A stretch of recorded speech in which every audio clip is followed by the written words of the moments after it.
अस्सलामुअलैकुम, सुबह खैर। कैसे हैं आप सब लोग? ठीक ठाक हैं, मज़े में हैं? जी हाँ, मज़े में रहना बड़ा ज़रूरी है क्योंकि उससे हो जाती है हेल्थ अच्छी। अच्छा जी, शो के आगाज़ में बात करते हैं कि हम लोग बहुत दफ़ा ऐसा करते हैं कि मेकअप करते हुए बहुत सारी गलतियाँ कर देते हैं। अब ये गलतियाँ जो होती हैं कुछ ऐसे होती हैं कि पहले कंसीलर लगा लिया या फिर पहले जो है हमने प्राइमर नहीं लगाया, पहले हमने सनस्क्रीन लगा ली। इस तरीके से जो है बहुत सारी चीज़ें हमारे मेकअप को इफ़ेक्ट करती हैं। तो मेकअप करना भी एक आर्ट है और इस आर्ट को सीक्वेंस में करना जो है ये कमाल की बात होती है और ये याद भी रखना बड़ा ज़रूरी होता है क्योंकि जब जल्दबाजी में मेकअप कर रहे होते हैं ना तो कभी कोई चीज़ भूल जाते हैं और चीज़ें सीक्वेंस से आउट हो जाती हैं। तो मेकअप करने से पहले आपने सबसे पहले क्या लगाना है? आपने सबसे पहले लगाना है जनाब सीरम, उसके बाद आपने लगाना है मॉइस्चराइज़र, उसके बाद आपने लगानी है सनस्क्रीन, उसके बाद आप प्राइमर लगाएंगे। प्राइमर लगाने के बाद थोड़ा सा स्टे करेंगे, उसको ड्राई करेंगे और उसके बाद आप फाउंडेशन लगाएंगे और फिर आप लगाएंगे कंसीलर, फिर उसके बाद आप ब्लशन लगाएंगे, फिर आप जो है वो ब्रंजर लगाएंगे, फिर उसके बाद आप हाइलाइटर लगाएंगे और फिर लगाएंगे आप मस्कारा और हो जाएगा आपका मेकअप का कंप्लीट लुक रेडी। तो जब भी आप मेकअप करें तो ये सीक्वेंस जो है उसको याद रखें। अब कुछ बात कर लेते हैं कि क्या आप लोगों ने व्लॉग्स बना लिए हैं? जल्दी जल्दी व्लॉग्स बना लें, जल्दी जल्दी टिकटॉक पे जो है जो चीज़ें आपने अपलोड करनी है कर दें, जल्दी जल्दी स्टेटस डाल दें, जल्दी जल्दी सोशल मीडिया फैंस को जो है वो आज की खबरें अपडेट कर दें। वजह यह है कि आज 11 बजे के बाद जो है वो इंटरनेट सर्विस सुस्त रवि का शिकार होने जा रही है और उसकी वजह मैं आपके साथ में शेयर कर लेती हूँ। वजह यह है कि आज दिन 11 से पहले सोशल ऐप्स इस्तेमाल कर लें, बाद में क्या होगा? क्या इंटरनेट आज भी सुस्त रवि का शिकार रहेगा? PTCL ने ज़ेरे ज़मीन समंदर केबल की मुरम्मत का शेड्यूल जारी कर दिया। सबमरीन केबल में मौजूद रिपीटर खराब है और रिपीटर की मुरम्मत के लिए 14 अक्टूबर 2025 को सुबह 11 बजे से मुरम्मती काम शुरू किया जाएगा। बस 11 बजने में कुछ ही वक्त बाकी है। अच्छा जनाब, ये काम तकरीबन 18 घंटे तक जारी रहने की तवक्को है।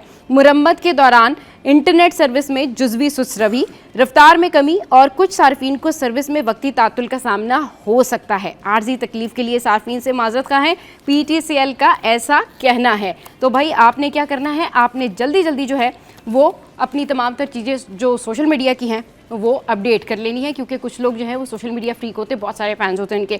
आगे बढ़ते हैं और अब आपके साथ में शेयर करते हैं कि पाकिस्तान की बहरी तारीख में नया संगे मील। सबसे बड़ा कंटेनर बरदार जहाज साउथ एशिया पाकिस्तान टर्मिनल पर लंगर अंदाज हुआ था। MSC मिकोल कराची की बंदरगाह पर कंटेनर ज़ाता देकर अपनी अगली मंजिल पर रवाना हो गया है। अच्छा जी, ये क्या है? 24 मीटर लंबा और ये जनाब ये 400 जो है ना मंज के लिए रवाना हो गया है और साउथ एशिया पाकिस्तान टर्मिनल ने जहाज़ को कामयाबी से हैंडल किया। MSC मिकोल दुनिया के जदीद तरीन कंटेनर जहाज़ों में शामिल है। अच्छा जी, आगे बढ़ते हैं और कुछ मौसम की बात कर लेते हैं और जो मौसम है वो उसकी क्या सूरत हाल है। तो मौसम कराची का आज सुबह तो कुछ औसम था, लेकिन शहर कायद में मौसम गर्म और मरतूब है। रातें खुनकी का शिकार हो जाती है क्योंकि रात में खुनकी होती है। 3 तरह के मौसम हम इंजॉय कर रहे होते हैं। दिन भर मौसम गर्म और मरतूब रहेगा। कल बरोज़ बुध से गर्मी की शिद्दत में जो है वो इजाफे का इम्कान है। अच्छा जनाब, शहर कायद का मौजूदा दर्ज हरारत 27 डिग्री सेंटीग्रेड रिकॉर्ड किया गया है और ज़्यादा से ज़्यादा दर्ज हरारत 33 से 35 डिग्री के दरमियान रहने का इम्कान है। तो आज दिन भर मौसम कैसा रहेगा ये आपके साथ में जो है वो हम शेयर कर लेते हैं कि 11 बजे मौसम कैसा रहेगा, 10 बजे मौसम कैसा रहेगा और 12 बजे मौसम कैसा रहेगा, ताकि कहीं बाहर जाना आना है तो अपने काम आप करके आ जाएं। तो भाई 11 बजे मौसम रहेगा 30 सेंटीग्रेड, 12 बजे मौसम रहेगा 33 सेंटीग्रेड, 1 बजे मौसम रहेगा 34 सेंटीग्रेड और फिर 2 बजे मौसम रहेगा 35 सेंटीग्रेड। आगे बढ़ते और आपको बताते हैं कि आलमी मार्केट में जो सोने की कीमतें हैं वो कहाँ पहुँच गई हैं। तो आलमी मार्केट में सोना जो है वो $55 महंगा हो गया है और ये महंगा होकर $4071 फ़ी औंस की बुलंद तरीन सतह पर पहुंच गया है। पाकिस्तान में 1 तोला सोना 5500 रुपये इजाफे के बाद 4,28,200 रुपये की नई बुलंद तरीन सतह पर पहुंच गया है। आगे बढ़ते हैं जनाब और आपको बता देते हैं कि सिंध हाई कोर्ट में आज क्या हो रहा है। सिंध हाई कोर्ट में आज कौन कौन सी हेयरिंग्स है। तो सिंध हाई कोर्ट में लापता अफराद, गैर कानूनी तामीरात, तजावुज़ात से मुतालिक दरखास्तों पर समाअत होने जा रही है। अच्छा जी, अब कुछ बात करते हैं कि हेल्थ सेक्टर में क्या हो रहा है। हेल्थ सेक्टर में कुछ इस तरह से सूरत हाल है कि अब मौसम बदला है तो सेहत के मसाइल भी बढ़ गए हैं और डेंगू के केसेस में हो गया इजाफा। मौसम बदलते ही मुल्क में डेंगू के केसेस में इजाफा हो गया।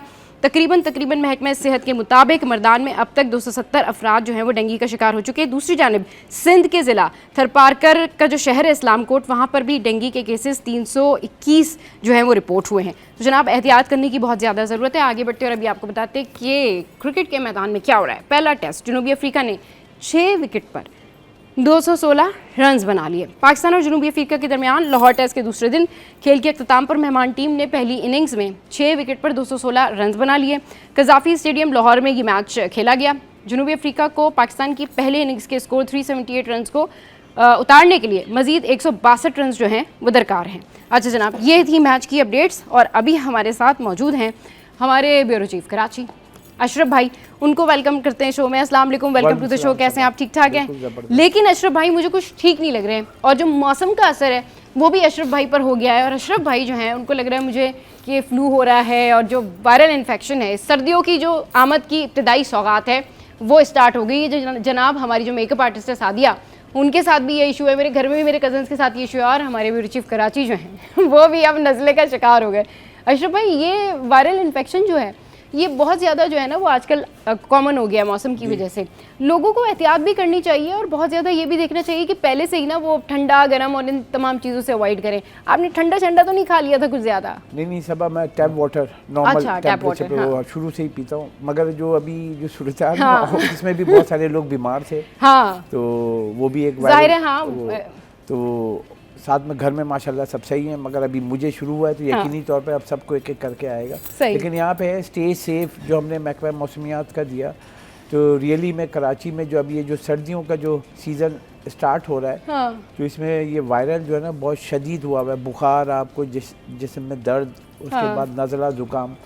तो इसमें यह है कि जो मेरी भी सिस्टर, आपको बताया मेरी बहन डॉक्टर भी हैं, तो उनका फ़ोन आया रात को तो कह रहे कि क्या हो गया भैया, आवाज़ चेंज, नई आवाज़ हो गई। मैंने हाँ वो गला भी और नज़ला भी। तो उन्होंने कहा कि आप यखनी और जितना सूप नमक गरम जो है ना वो ज़्यादा इंटेक करें, इम्यून ज़बरदस्त करना। क्योंकि जो सो कॉल्ड मैं अपना फील बता रहा हूँ, वैसे डॉक्टर बताएंगे, मेरी बहन से भी वही कि मुझे यही फील हो रहा था कि ये कोविड की मुझे लग रही है, क्योंकि जो जिस तरीके से कोविड में हो रहा था ना कि नज़ला, गला खराब और ये आपको, तो उसमें बहुत सारे लोग हैं जो हमारे जानने वाले जो बताया कि ना वो हॉस्पिटल में चले गए, फिर वो क्योंकि उन्होंने ख्याल नहीं किया ना, प्लेटलेट्स भी कम हुए क्योंकि कमज़ोर हो गए इम्यून सिस्टम। तो इम्यून सिस्टम के लिए मैंने वो किया, अभी आते हुए वो यखनी वगैरह और ये सब दिया है, तो मैंने कहा दिन भर वही पीऊँगा। मगर ये सब के लिए मैसेज यही है कि अपना ख्याल रखें और ख़ास तौर से सूप और इनटेक इम्यून सिस्टम को आपको स्ट्रॉन्ग करना है कि वो लड़ सके, क्योंकि ये वायरल के जर्म्स होते हैं जो आपको अटैक करते हैं जहाँ जहाँ आपकी कमज़ोरी होगी ना जिस्म में, वो जैसे सांस लेने में मसला होगा आपको, फिर आपको जो ये नज़ला ज़ुकाम, तो इसमें यह है कि आप इम्यून सिस्टम को स्ट्रॉन्ग करने के ज़्यादा ज़्यादा जो है ना सूप वगैरह, यखनी वगैरह वो सब पिएं ताकि आपका इम्यून सिस्टम स्ट्रॉन्ग हो, इम्यून सिस्टम जो है वो स्ट्रॉन्ग हो। अच्छा जी, टॉप स्टोरीज पर डिस्कशन करने के लिए हमें हमारे सीनियर करस्पॉन्डेंट आजिज़ भाई ने भी ज्वाइन किया। अस्सलाम वालेकुम, वेलकम टू द शो। कैसे हैं आजिज़ भाई? आप ठीक ठाक हैं? आप ठीक हैं? बिल्कुल ठीक ठाक। आजिज़ भाई देखिए क्या तरक्की हो रही है। हमारे जो मेयर कराची हैं मुर्तज़ा बाब साहब, वो रवाना हो गए हैं जापान को और डेफिनेटली वहाँ सब जब जाएंगे वापस आएंगे तो मज़ीद और भी टेक्नोलॉजी वो ज़्यूम करके आएंगे, देख कर आएंगे और मज़ीद एक अच्छा जो है वो कोलैब भी सामने आएगा। कैसे देख रहे हैं इस विजिट को? मेयर्स की एक कॉन्फ्रेंस हो रही है जिसमें दुनिया भर के मेयर्स हिस्सा ले रहे हैं, मेयर्स और डिफरेंट चेयरमैन और लोकल बॉडीज से वाबस्ता जो लोग हैं वो उस कॉन्फ्रेंस में शिरकत हो रहे हैं। उसमें एक तजर्बा तो उनको ज़रूर होगा जापान जैसे मुल्क में जाके, यही तो मैंने कहा, वहाँ के मेयर किस तरह काम करते हैं। वहाँ वो जापान के शहर जहाँ पे कचरा नामी कोई एक पत्ता, एक कागज़ का टुकड़ा फेंकना भी जुर्म है, फाइन है। कागज़ का एक टुकड़ा भी रोड पे फेंकना जुर्म है जहाँ पर। अच्छा, जहाँ इवन जो स्कूल के बच्चे हैं ना, उनको भी सिखाया जाता है जापान में कि अगर वो स्कूल में कोई चीज़ लेकर खाएंगे तो वो जो रैपर है या जो भी पैकेट है वो उसको वापस अपने बैग में रखेंगे, वो बाहर नहीं फेंकेंगे। स्कूल में डस्टबिन, अच्छा जापान में ये डस्टबिन, कचरा कुंडी इस तरह की कोई चीज़ ही नहीं है। वो बाकायदा सिखाते, बच्चों को भी ये ट्रेनिंग देते हैं कि वो रैपर जो है आपको अपने बैग में रख के वापस जब घर आओगे तो घर के वो डस्टबिन में उसको फेंकना है। अब उस मुल्क में हमारे मेयर साहब गए हैं, पता नहीं वो कैसे जज करेंगे कि कराची में तो रोड जो है गुटखा खाते हुए रोडों से पीक फेंक रहे होते हैं, गाड़ियों में चलते हुए जो है सामान फेंक रहे होते हैं लोग, शाहरा फैसल जैसी शाहरा पे चलते हुए लोग जो है कचरा फेंक रहे होते हैं। अब कौमों का भी ना एक मयार है, स्टैंडर्ड होता है। हाँ। कौमों का भी एक मयार है। हम इस्लामी मुल्क हैं, हम हैं इस्लामी मुल्क, लेकिन अगर सच पूछो तो इस्लाम पे अमल जापान में हो रहा है। हाँ, सफाई निफ्स सफाई निफ्स ईमान है। और मुझे सिर्फ जापान सफाई वैसे नहीं, भी बहुत क्राइम पसंद है। Zero. I love Japan just because of crime cleanliness। Zero, जहाँ Yes। पे जुर्म नहीं होता। हाँ। आपकी 1 लाख रुपए की 10 लाख रुपए की चीज भी गिर जाएगी, वो उठाएंगे नहीं वो लोग वहाँ पे, वो उठा के करीबी पुलिस स्टेशन या उनके ऐसे सर्विस स्टेशन बने हुए वहाँ देंगे। जापान में प्रॉपर लॉस्ट एंड फाउंड जो है वो उन्होंने एक सेंटर बनाया हुआ है कि अगर आपकी कोई चीज गिर जाती है तो वो आपको हर एरिया में मिलेगा वो सेंटर। तो आप जाएं और किसी की कोई चीज़ मिलती है तो वो जाएंगे और वो सेंटर में जमा करा देंगे। फिर वो शख्स जिसकी चीज़ गिरी है और वो वहाँ से गुजरा है तो वो करीबी जो लॉस्ट एंड फाउंड सेंटर है वहाँ पर जाएगा और वो पूछेगा कि मेरी यहाँ कोई चीज़ तो नहीं गिरी। और अगर आपने किसी की कोई गिरी हुई चीज़ वहाँ से पिक कर लिया, उठा ली, तो समझें ये भी एक तरह का क्राइम है, वो क्राइम है। तो यहाँ आप ये नहीं कर सकते कि अगर किसी का जो है वो 1000 रुपये का नोट गिरा और वो चला गया और आपने कहा जी ठीक है जी चला गया, अब तो ये मेरा हो गया। नहीं, वो वहाँ पर ये उसूल नहीं है। वहाँ पर अगर आपकी महंगी से महंगी चीज़ भी किसी भी जगह गिर जाए, खो जाए, तो वो आपको लॉस्ट एंड फाउंड सेंटर से जो है वो मिल जाती है। अभी एक वाकया हुआ, वेरी मच ऑर्गेनाइज्ड नेशन। अभी एक वाकया हुआ है जी। पंजाब की वज़ीर आला मरियम साहबा जापान गई थी, तो उसके साथ पूरी उसकी टीम है। ज़ाहिर है कि वज़ीर आला जब जाता है तो उसका जो कैप्टन था टीम का, उसका पासपोर्ट गुम हो गया जापान में, गिर गया कहीं। जी जी। अच्छा, गिर गया तो अच्छा उसको दूसरे दिन वापस पाकिस्तान आना था। जी। अच्छा, शाम को अफरा तफरी मच गई कि भाई वज़ीर आला साहबा की टीम के अहम बंदे का पासपोर्ट गुम हो गया। सही। अच्छा जी, वहाँ पुलिस को इत्तला कर दी गई, ये वो। लेकिन कोई कहते हैं, अखबार में पढ़ा है, घंटे डेढ़ के अंदर वो पासपोर्ट उस शख्स को मिल गया। सही। यानी वो पुलिस को इत्तला हुई तो किसी ने वो पासपोर्ट गिरा था, किसी ने उठा के करीबी पुलिस स्टेशन में जमा करा दिया। जब पुलिस को इत्तला होती है तो पुलिस ने बता दिया कि जी ये पड़ा हुआ है हमारे पास, आके ले जाएं। तो मतलब उन मुल्कों में देखने के, हम तो अल्लाह माफ़ करे नाम के मुसलमान हैं, वो मुल्क हैं जिन्होंने दुनिया पे दस्तरस की है, जिन्होंने दुनिया में कामयाब कौम होने की। जापान याद रखिएगा कि एक बहुत बड़े जंग के बाद डेवलप हुआ, पहला एटम बम और जो अपनी जापान पे गिरा मसला था। ये आजिज़ भाई, गलतियों से सीखना भी बड़ी बात होती ना। ऐसा नहीं होता कि कोई शख्स गलती नहीं करता, सारे ह्यूमन एरर है, तो किसी से भी हो सकता है। लेकिन अपनी गलतियों से जो लोग नहीं सीखते फिर वो आगे नहीं बढ़ते। अच्छा अशरफ भाई, आप किस तरीके से देख रहे हैं मेयर कराची के इस दौरे को? हमारे यहाँ कराची की सड़कों का अगर मवाजना करें किसी भी मुल्क की सड़कों से, तो जब बारिश होती है हमारे यहाँ दोबारा सड़कें बनती हैं। मतलब हम क्या चाहते हैं कि हम किस फेज़ में रह रहे हैं हम, कि हमारे यहाँ बारिश हुई, सड़कें टूट गई, दोबारा सड़कें बनी। दीगर ममालिक में जब सड़कें बनती हैं, प्लानिंग होती है, तो उनको ये पता होता है कि अगर कोई नेचुरल डिजास्टर आ जाएगा तो उससे बचने के लिए हमने इसमें क्या मटेरियल डालना है। हमारे यहाँ ये प्लानिंग होती है, चलो अगली बारिश में तो दोबारा बना लेंगे। तो जिस शहर में ये माइंडसेट हो कि जी ठीक है अभी तो होगा डिजास्टर, तो ये तो दोबारा बन जाएगी, ये तो दोबारा से बनेगी, ये आम कॉमन पाकिस्तानी परसेप्शन भी है कि अच्छा जी अब खुदाई और यहाँ सड़कें दोबारा बनेंगी। सो ये चल रहा है। और जापान और कराची, ज़रा थोड़ा सा इसके ऊपर आपका तज्जिया चाहिए, कंपैरिजन ज़रा थोड़ा सा हो जाए। मैं तो सब दुआ कहूँगा कि मेयर साहब वहाँ जाएं। हाँ। दुआ है दोनों हाथ उठा के अल्लाह ताला से कि कुछ वहाँ सीख लें। हाँ। देखें हम मतलब आवाम के ब्रिज है कि गवर्नमेंट और आवाम के बीच का ब्रिज है। क्योंकि मेरे भी सीनियर हैं और मेरे बड़े हैं और मोस्ट सीनियर हैं हमारे इस दफ्तर में, इनसे बहुत सीखता हूँ। आजिज़ साहब जो है, जी जी, अब मैं इनसे वही गवर्नमेंट का इनका लेवल, तो ये हमेशा यही बोलते हैं, ये एक तरफ नहीं खड़े होते, कहते हैं जो अच्छी चीज़ है अच्छी चीज़ है, जो गलत चीज़ है गलत चीज़ है। अब मेयर साहब वहाँ गए हैं तो मैं दुआ गो इसलिए हूँ कि वहाँ जाके देखें कि सड़कें कैसे बनती हैं, वहाँ जाके देखें सिस्टम या इदारे कैसे चलते हैं, वहाँ जाके देखें कि जो लोग हैं वो वहाँ सिस्टम के तहत भत्ता वसूली नहीं करते हैं, वहाँ करप्शन नहीं करते हैं, वहाँ जो इदारा है वो अपना काम कर रहा है। अब जो ये वहाँ गए, आप यकीन करें, जैसे आपने सड़कों का बोला, अभी आप देखें कॉजवे क्या हालत है, आप रोज़ आती हैं, मतलब अगर बारिश हो गई वो ख़त्म हो गई, अब आप यहाँ रोड रिपेयर कैसे होती है जाके देखें। हम नीचे मिट्टी डाल के उसके ऊपर डामर डाल के फिर उसके ऊपर वो रोलर चला देते हैं।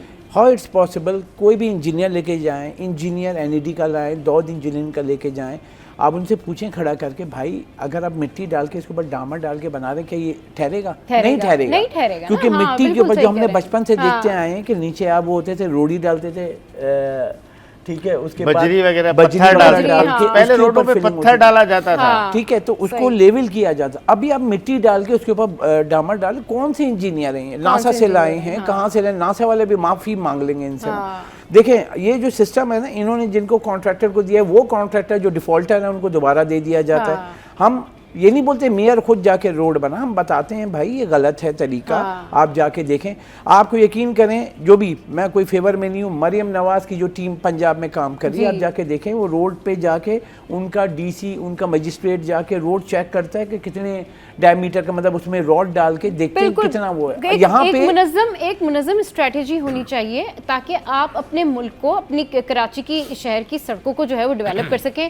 हमारे यहाँ जितने भी पॉलिटिशियंस हैं वो मुल्क से बाहर जाते हैं, कॉन्फ्रेंस भी अटेंड करते हैं और फिर बहुत सारे ऐसे मुआहदे भी कर लेते हैं, लेकिन कराची की सूरत हाल नहीं बदलती। पता नहीं फिर ये जो जितने भी दौरे होते हैं, ये जितने भी कॉन्ट्रैक्ट्स होते हैं, इससे कराची को क्या फ़ायदा होता है, ये आज तक समझ नहीं आया। यहाँ पर वक्त तो एक ब्रेक का, ब्रेक के बाद वापस आएंगे, फिर एक और टॉप स्टोरी पर डिस्कशन करेंगे हमारे साथ। अच्छा जी, बहुत सारे लोग जो होते हैं वो गूगल मैप के ऊपर बहुत ज़्यादा इन्हिसार करते हैं और ऐसा ही इन्हिसार किया एक सैयाह है, पॉलिश खातून है, और इन्होंने क्या किया कि गूगल मैप किया और उसके बाद ये पहुंच गई वेनिस में।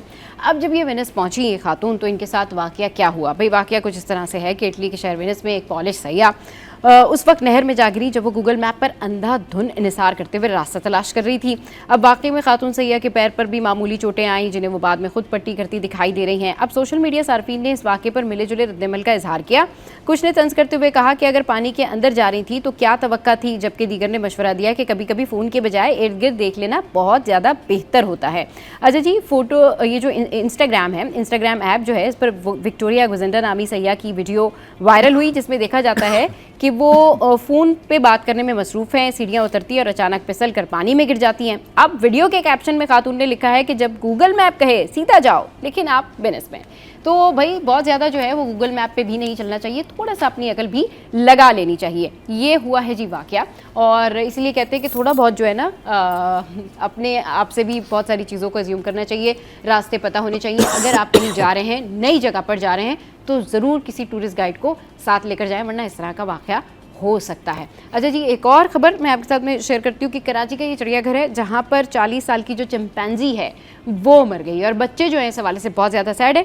तो जो तर्जुमान हैं यहाँ पे कराची मेट्रोपॉलिटन कॉरपोरेशन के, उनके मुताबिक कराची चिड़ियाघर में मौजूद मादा चिंपैंजी बुढ़ापे की वजह से हफ्ते के रोज़ तिब्बी मौत जो है वो मरी है। और इस हवाले से क्योंकि चिड़ियाघर में जितने भी बच्चे जू जाते हैं उनको यही सारी चीज़ें देखनी होती हैं, चिंपैंजी देखना होता है, लायन देखना होता है, या फिर हाथी जो है उसको देखना होता है। लेकिन अफसोसनाक खबर है ये बच्चों के लिए कि भाई अब जो चिंपैंजी है वो नहीं रही है चिड़ियाघर में। अच्छा जी, टॉप स्टोरीज़ पर वापस आते हैं और अब आपके साथ में शेयर करते हैं कि आपने देखा होगा कि बहुत सारे ऐसे कम उम्र अफराद होते हैं जो कि चिंची रक्षा या रक्षा चला रहे होते हैं। तो कम उम्र अफराद के चिंची रक्षा चलाने 5 से ज़ायद मुसाफिरों को बिठाने पर पाबंदी आयद कर दी गई है। देर आयत दुरुस्त आयत, बड़ी देर से ख्याल आया कि ये सारे इकदाम भी करने चाहिए अशरफ भाई। और ट्रैफिक पुलिस और शहर में चलने वाली मुख्तलिफ ट्रांसपोर्ट की जो एसोसिएशंस हैं उनके जिम्मेदारों के साथ होने वाले इजलास में ये फैसला किया गया है।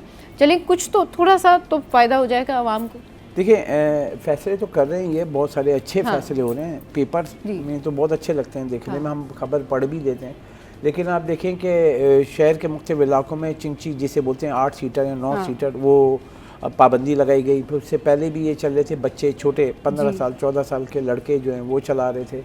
अगर उनको रोका जाता है वो कहते हैं गरीब लोग हैं, मगर वो सड़क पे आने के लिए जो दूसरे लोग हैं उनके लिए कितने बड़ा ख़तरा है। बच्चे स्कूल के पास से जा रहे होते हैं, आप जाएं स्कूल के पास से, लोगों का ट्रैफिक के आप फ्लो देखें, पढ़े लिखे लोगों का स्पीड देखें गाड़ी, आप कहीं भी चले जाएं आपको पता है, मतलब आप मिडिल ईस्ट में जाए, क्योंकि मैं मिडिल ईस्ट में भी था, आपको 20-30 किलोमीटर, आपको मैं बताऊं इसी शहर में, मतलब एक मलिर कैंट है, मलिर कैंट में आप जाएं, स्कूल आएगा ना, स्कूल आने से मतलब ½ किलोमीटर पहले सबा वो आ जाता है कि स्पीड डाउन करें 30 किलोमीटर पे, और जब स्कूल आता है तो 15 किलोमीटर पर, मतलब और फाइन है, वहाँ कैमरे लगे हुए हैं और फाइन जो तेज़ जाएगा।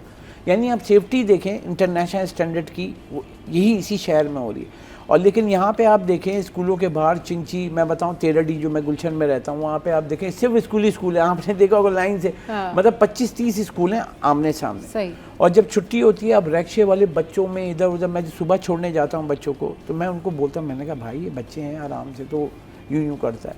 मेन ये कि देखें हमारे यहाँ तालीम का फुकदान है, कानून का फुकदान है, कानून मौजूद है। अगर आप सख्ती करें, मैंने इनको बोला है बहुत सिंपल सा कि आप 100 लोगों को पकड़ें, अंदर डाल दें आप, तो 101वां है ना, ये नहीं करेगा।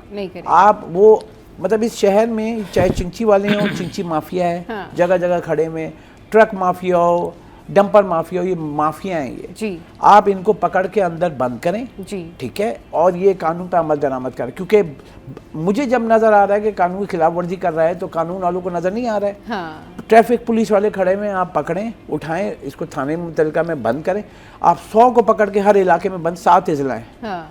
रोज आप पकड़ के 700 को बंद करें, आप देखें कैसे सीधे होते हैं। सही। और इसके अलावा कुछ नहीं है। ये आप जबानी कलामी, वो छोटा बच्चा नहीं चला सकता, ये कर सकता, आप क्या समझते हैं रुक जाएगा ये? इसका सिंपल ये है ना कि बस ये रूल्स बना देते हैं, लेकिन फॉलो नहीं करते। रूल का ये कि सिंपल ये है, इस शहर में अगर आपको ट्रैफिक को कंट्रोल करना है तो कानून पर अमल दरामद करना होगा, और जो लोग ये ट्रैफिक की जो खिलाफ वर्जी करें उनको पकड़ें, गाड़ी को बंद करें और सीधा अंदर, गो टू जेल। सही। 100 को पकड़ें और रोज 7 इजलाएं, आप देखिएगा कितने लोगों करते हैं। ये कोई जुर्माने क्या आप समझते पूरे शहर में लगे हुए? मेरा तो अभी भी सवाल है कि आप लाए कि पूरा इतनी एडवर्टीजमेंट चला रहे हैं कि आप ई चलान ला रहे हैं, ई चलान ला रहे हैं, तो कितने 12,000 कैमरे लगने थे सबा, कितने 12,000 सेफ सिटी प्रोजेक्ट में कितने लगे हैं? आज साहब बैठे, और अगर लग भी जाए तो सॉरी टू से कोई फायदा नहीं। रेड जोन में सिर्फ कैमरे लगे हैं। आप रेड जोन में ही करेंगे, शहर फैसल से लेके पूरे कराची शहर में आपकी कानून की खिलाफ वर्जी खुलेआम हो रही है, रेट को चैलेंज किया जा रहा है, कुछ नहीं होता है। आप एक ई चलान लोगों को डरा रहे हैं। भाई आप देखें, आपका ये काम नहीं है कि बंदूक लेके ट्रैफिक पुलिस वाले खड़े हो जाएं। उनका काम है कि ट्रैफिक को कंट्रोल करना, ये लॉ है उनका, आप पढ़ लें, उनका लॉ है, लॉ हर चीज का लॉ है ना, कानून जिसे कहते हैं। आजी साहब बैठे हैं, पूछे उनका क्या कानून है ट्रैफिक का, क्या कानून? ट्रैफिक को कंट्रोल करना आपको नजर आता है? आप देखें, हम यहाँ से जाते हैं, ये जो कॉजवे से हम आते हैं, 8 और 9 ट्रैफिक पुलिस वाले, वो बाइक जा रही है उसको पकड़ेंगे, वो पकड़े, हेलमेट भी पहना हुआ होगा। अच्छा, बात सारी ये है कि एक तो ट्रैफिक पुलिस वाले जो है वो करते क्या है, सुबह के टाइम जब ट्रैफिक जैम होता है, जब पता है कि ट्रैफिक फ्लो ज़्यादा होता है, हर कोई जो है किसी एक रास्ते पर गामजन होता है, बहुत सारे लोग एक शारा जैसे शारा फैसल है या कोई और इस तरह से कॉजवे वाला रास्ता है या बलोच कॉलोनी का पुल है, ट्रैफिक फ्लो ज़्यादा है, तो भाई वहाँ पर आप SOP बना लें, कोई इस तरह से आप सेटल डाउन कर लें चीज़ें कि भाई आपने हैवी ट्रैफिक के लिए अलग लेन बना दें, या उस टाइम पर आप कह दें कि भाई 8 बजे 9 बजे के टाइम जो स्कूल आवर्स हैं उसमें आप हैवी ट्रैफिक वहाँ पर ना चलाएं। कोई भी प्लानिंग नहीं है। अच्छा, कोई भी स्ट्रेटजी नहीं है। एक बस खराब होगी, पीछे 3 घंटे ट्रैफिक जैम, क्या हो गया था जी, आगे एक बस खराब थी, एक ट्रक खराब था, सब लोग उसको देखते हुए जा रहे थे, वीडियो बनाते हुए जा रहे थे, अच्छा इसकी वजह से हम 3 घंटे रुके हुए थे। ओ हो, मेरे साथ तो अक्सर ऐसा हुआ है कि मैं ऑफिस आ रही होती हूँ, रास्ते में आजिज भाई एक ट्रक होता है जो खराब होता है और पीछे 3 घंटे ट्रैफिक में बैठे हुए, भाई क्या हो गया, पता चली जी जब आप वहां से गुजरते हैं, अच्छा ये भाई साहब वाला ट्रक खराब था। तो ये तो हाल है, और 3 घंटे तक कोई नहीं वहाँ मौजूद होता, आधा पौना घंटे तक कोई ट्रैफिक एहलकार वहाँ पर नहीं आता। देखिए, आपको याद होगा कि आपके ही प्रोग्राम में चंद माह कबल जी आपने एक खबर पढ़ी थी जिस पे हम लोगों ने तबसरा भी किया था जी। खबर थी कि जी वो रॉन्ग साइड से जब कोई गाड़ी आएगी ना, 5,000 से 10,000 रुपये का उसको चालान होगा। ठीक, वो खबर पड़ी थी बिल्कुल, मतलब लेकिन मुझे बताएं, आप किसी भी रोड पे चलें, किसी भी, मैं कह रहा हूँ शायरा फैसल समेत जी, किसी भी रोड पे चलें, वो रॉन्ग साइड से चल रहे होते हैं। और वो तो वो कानून कहाँ गया? 5 से 10,000 रुपए चालान करने वाला भाई लोगों के दिमागों में कराची हाइट्स ने इसको एक्सेप्ट कर लिया है कि अगर कोई रॉन्ग साइड से आ रहा है उनको बुरा नहीं लगता। और हर फर्द, मैं बताऊँ आपको, हर फर्द जो है यहाँ, मैं एक बात बताऊँ, ट्रैफिक पुलिस पे मैं बाद में आता हूँ, लेकिन बहैसियत कौम हम इंतहाई गैर जिम्मेदार कौम है।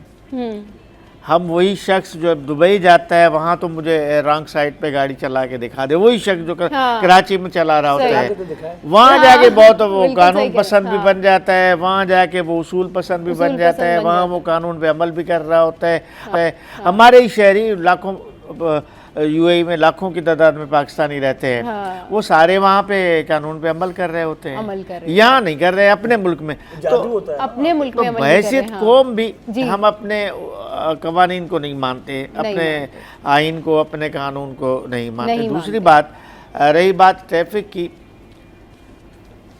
कोई कैलकुलेशन तो नहीं है जी, लेकिन एक अंदाज़ा है कि कराची में जो ट्रैफिक भत्ता है ना, ट्रैफिक भत्ता वो रोज़ाना करोड़ों की बुनियाद पे वसूल होता है। हाँ, भत्ता हाँ, यानी पकड़ा 100 रुपये ले लिए, उसको पकड़ा 200 निकाल लिए, हाँ। उसको पकड़ा 500 ले लिए। हाँ। ये अच्छा, एक ये, दूसरा गाड़ियों को बाकायदा रोडों पे खड़ा करके उनसे पैसे लेते हैं। सही।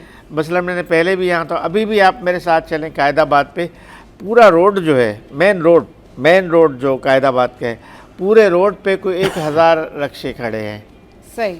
1000 रक्शे पूरे रोड पे खड़े हैं, रोड जाम है, ट्रैफिक वाले खड़े हैं, मौजूद हैं वहाँ पे, लेकिन वो चूंकि वो जो रक्शे खड़े किए जाते हैं, सही। वो हर रक्शे पे रोज़ाना 1000 रुपये बंधा हुआ है। यानी 1000 रक्शे 1000 पे रुपये बंधे यानी हुए, आप सिर्फ एक रोड पे 1 लाख रुपए रोज़ाना निकल रहे हैं ना। सही। 1000 रक्शे खड़े हों, हाँ। और 1000 रुपये फी रक्षा से निकाला जाए, तो सिर्फ उसी एक टुकड़े में, उस रोड के टुकड़े में 1 लाख रुपए डेली निकल रहे हैं ना। हाँ। तो आप अगर इस तरह हिसाब करें कि पूरा कराची है, 7 डिस्ट्रिक्ट हैं, कोई 100 से ज़ायद थाने हैं, 100 से ज़ायद थाने हैं, तो 100 से ज़ायद चेक पोस्ट हैं, 100 से ज़ायद यानी 200 से ज़ायद इस तरह इनके पुलिस के चेक पोस्ट होंगे, ट्रैफिक पुलिस के। सही। तो आप हिसाब लगा लें, एक चेक पोस्ट लाखों रुपए निकाल रहा है सही। ट्रैफिक का, तो अगर 200 चेक पोस्ट है तो करोड़ों रुपए निकल रहे हैं। हाँ। तो ये भाई जैसे अभी थोड़ी देर कबल इन्होंने कहा, यहाँ कौन सी चीज़ है जो माफिया नहीं है? मैं तो कहता हूँ ट्रैफिक पुलिस में माफिया है, माफिया की शक्ल में काम कर रही है। बिल्कुल सही कह रहे हैं, बहुत पैसे कमा रही है। कराची में तो माफिया, इतने माफिया, पता नहीं पार्किंग माफिया, ट्रैफिक माफिया, बहुत सारे माफियाज कराची में। लेकिन उसके बावजूद भी इस शहर का हाल ये है कि ये शहर सबसे ज़्यादा कमाऊ शहर है, सबसे ज़्यादा रेवेन्यू जनरेट करके देता है, और इसी शहर को जो है उसका हक नहीं मिलता है। अच्छा जी, वक्त तो एक ब्रेक का, ब्रेक के बाद वापस आएंगे, फिर मज़ीद डिस्कशन करेंगे। Welcome back. तो एक खबर आपके साथ में शेयर कर लेते हैं कि दिवाली के मौके पर सिंध भर में फुल प्रूफ सिक्योरिटी इंतजामात की हिदायत की गई है। सिंध हुकूमत के तर्जुमान सिख देव असरदास हेमनानी का आईजी सिंध को ख़त, और ख़त में क्या लिखा गया है जी? उन्होंने ये कहा है कि तमाम मंदिरों और मजहबी इज्तिमात पर जामे सिक्योरिटी इकदाम यकीनी बनाए जाएँ। आइन हर शहरी को मजहबी आज़ादी की ज़मानत देता है। अक़लियतों के हुकूक का तहफ़्फ़ुज़ रियासत की जिम्मेदारी है। पुलिस हुक्काम मुकामी कम्युनिटी रहनुमाओं से करीबी राब्ते में रहें। दिवाली के दौरान फुल प्रूफ सिक्योरिटी प्लान पर अमल दरामद जो है उसको यकीनी बनाया जाए। आईजी सिंह जो है उनका ऐसा कहना है जनाब। तो आजिज़ भाई, जिस तरह से अभी ये कहा गया है कि इस मौके पर सिक्योरिटी के फुल प्रूफ जो है इंतजाम किए जाएँ, वही जो हिंदू बरादरी है उनकी जानिब से ये भी कहा जा रहा था कि पेपर्स वगैरह भी शायद हो रहे हैं, तो उसके हवाले से भी उन्होंने बात की थी, तो उसकी ज़रा अपडेट दें कि क्या है। जी देखिए, पहले तो हमारी जो हिंदू कम्युनिटी है उनको मुबारक 20 अक्टूबर से 20 से 22 अक्टूबर तक दिवाली है। जी जी। वैसे सेलिब्रेशन एक दिन का होता है, लेकिन 3 दिन, जैसे हमारे यहाँ ईद की 3 दिन की छुट्टियाँ होती हैं, तो इस तरह इनकी दिवाली के 3 दिन इनकी छुट्टी होती है। दिवाली इनका एक मजहबी त्यौहार है, और हमारे सूबे में, ख़ास तौर पे मैं सूबा सिंध की बात करूँगा, यहाँ कुछ इलाकों में दिवाली की बहुत बड़ी सेलिब्रेशन होती है। अच्छा। मिट्टी में ख़ास तौर पे मिट्टी पूरा जगमगाता होता है दिवाली के दिनों में। पूरा शहर, बहुत खूबसूरत शहर है मिट्टी। अच्छा। और पूरा जगमगाता है। ठीक। इस तरह कश्मीर, इस तरह कुछ ऐसे दीगर इलाके भी हैं जहाँ पे दिवाली के दिनों में बहुत बड़ी सेलिब्रेशन होती है, जिसमें वहाँ बाकायदा लोकल जो मुसलमान कम्युनिटी होती है वो भी हिस्सा लेती है बाकायदा। अच्छा। हाँ, ये एक मजहबी हमांगी की बड़ी बात होती है कि वहाँ के मजहबी रहनुमा और मुस्लिम कम्युनिटी भी दिवाली की तकरीबात में शिरकत करती है।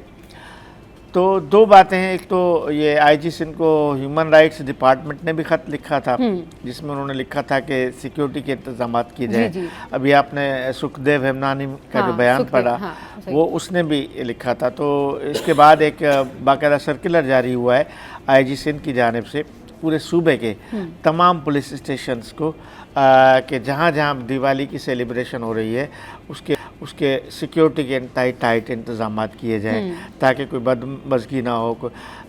मैंने पहले भी यहाँ कहा था, आप देखें हमारे यहाँ अक़लियतों का कितना तहफ़्फ़ुज़ होता है और हम कितना उनका ख्याल रखते हैं, जबकि हमारे पड़ोसी मुल्क में ये सूरत हाल नहीं होती। बिल्कुल उससे डिफरेंट मुसलमान बहुत ज़्यादा परेशान है, हम कितना उनको तहफ़्फ़ुज़ देते हैं। उनको तो ईद और बड़ी ईद करना वहाँ पर मुश्किल। दूसरा, उन्होंने कल एक MP हैं MQM के, महेश हसेजा, उन्होंने एक ख़त लिखा है वज़ीर आला सिंध को, जिसमें उन्होंने लिखा है कि शायद यूनिवर्सिटीज़ और कुछ कॉलेजेस के इम्तिहानात इन्हीं दिनों में हैं। 20 अक्टूबर से 22 अक्टूबर तक जो पेपर्स हैं, या तो इन पेपर्स को मुलतवी किया जाए या फिर कोई ऐसा सिस्टम किया जाए कि जो हिंदू तलबा हैं उनमें तशवीश पाई जाती है, जो हिंदू तलबा और तालिबात हैं उनको कोई इंसेंटिव दिया जाए, कोई रियायत दी जाए, ताकि कम अज़ कम उनके पेपर्स उन दिनों में ना लिए जाएँ, अगले दिनों में उनसे पेपर्स लिए जाएँ। उसका कोई फ़ैसला तो अभी तक नहीं हुआ, लेकिन ये रीज़नेबल मुतालबा है, ये जायज़ मुतालबा है कि जिस दिन ईद है अगर उस दिन पेपर है बच्चों का,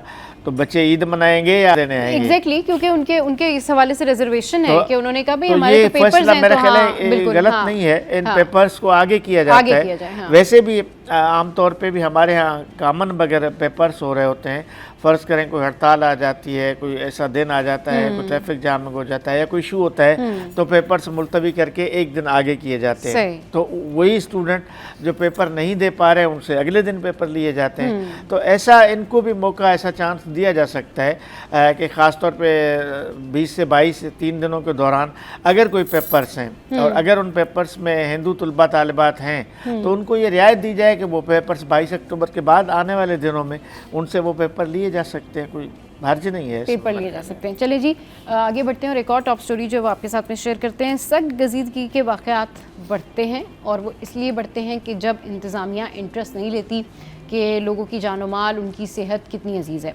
तो कराची में आवारा कुत्तों की जो बढ़ती हुई तादाद है उससे शहरी परेशान हो गए हैं। टाउन इंतज़ामिया जो है इस हवाले से खामोश है। कराची की ये मुख्तलिफ़ इलाके हैं जहाँ आवारा कुत्तों की तादाद में मुसलसल इजाफ़ा हो रहा है।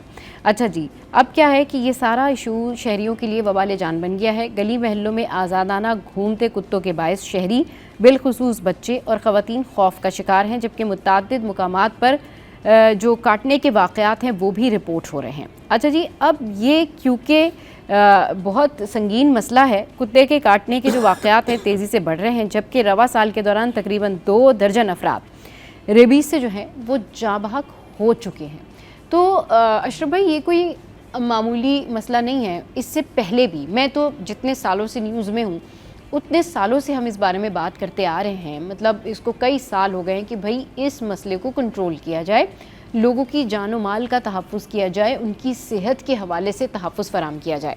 ठीक है, आप जो बहुत सारे लोग जो पेट लवर्स होते हैं वो शायद इस मसले को सोचते नहीं हैं, लेकिन अगर एक बच्चा, छोटा बच्चा जा रहा है और अगर एक पागल वहाँ पर कोई डॉगी वहाँ पर मौजूद है जो कि उसको काट लेता है और वो बच्चा जो है उसको प्रॉब्लम शुरू हो जाती है, बर वक्त उसको इलाज नहीं मिल पाता, या समहाउ बहुत दफ़ा ऐसा होता है कि जो बच्चे होते हैं ना वो डर जाते हैं, वो घर में नहीं बताते।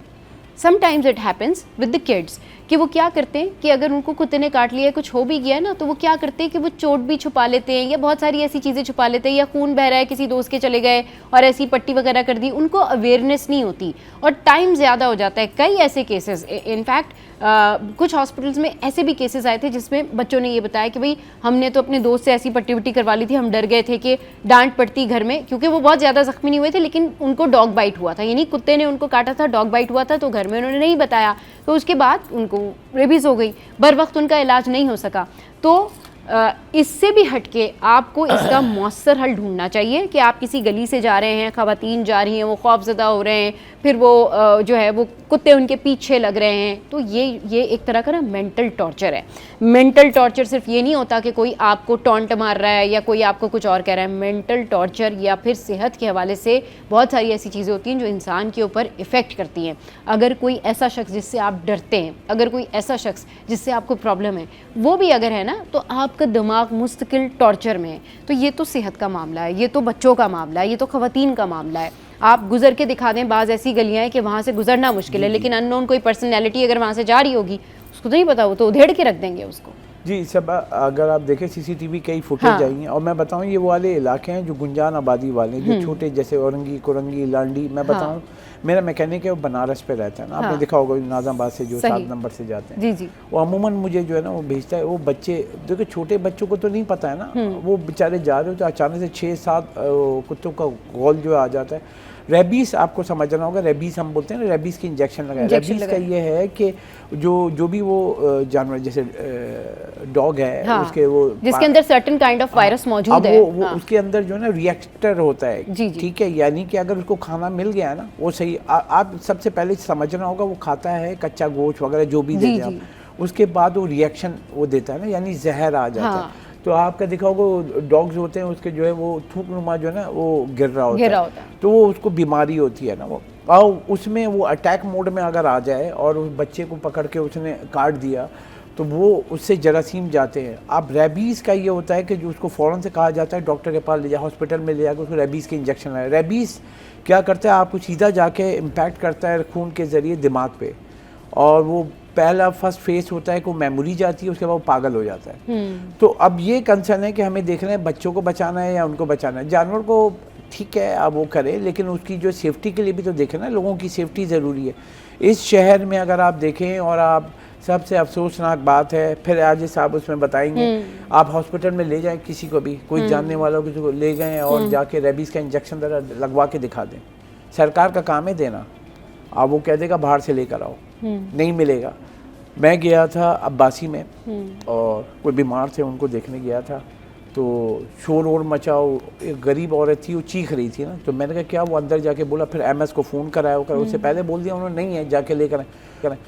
वो काम करने वाली थी बेचारी, जिसे हम मासी कहते हैं, वो कहते मेरे बच्चे को कुत्ते ने काट लिया है, पहाड़गंज पे रहती है, वो अब्बासी लेकर आई वहाँ पे। आप यकीन करें, बस सिंपल बोल दिया, मतलब मैं उसको खड़े होकर सीरियस सभा, मैं शौक में था, वो कह रहे भाई आप बाहर से ले, हमारे पास तो इंजेक्शन नहीं है, सिंपल ये वर्ड बोले। और मैंने कहा भाई क्या खैरियत है, वो बच्चा, और दर्द से ना वो, क्योंकि उसको जब काटा तो बच्चे की छोटी टांग होती है, तो जब काटा उसकी हड्डी पे, क्योंकि ये सबसे आपका नाजुक होता है ना, जो जब दांत लगा ना तो उसको पेन हो रहा था।